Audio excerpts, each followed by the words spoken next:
Աստվածաշունչը Մատթեոս 18:17-ում ասում է.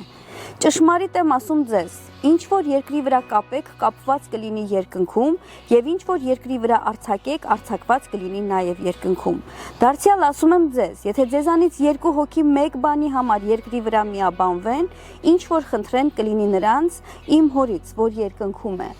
Սիրելիս, Աստծո խոսքն ասում է, որ եթե միաբանվեք Հիսուսի անունով ինչ որ խնդրեք, կստանաք երկնքից։ Միաբանությունը շատ կարևոր է։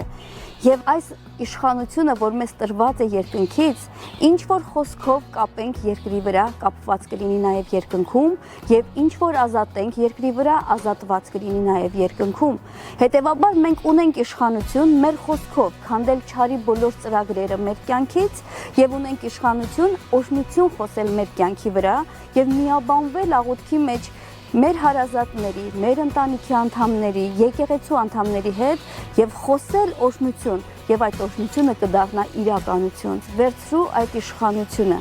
քանի որ դարեր շարունակ այն գողացվել է հավատացյալից։ Հավատացյալն ունի իշխանություն։ Օգտագործիր այն։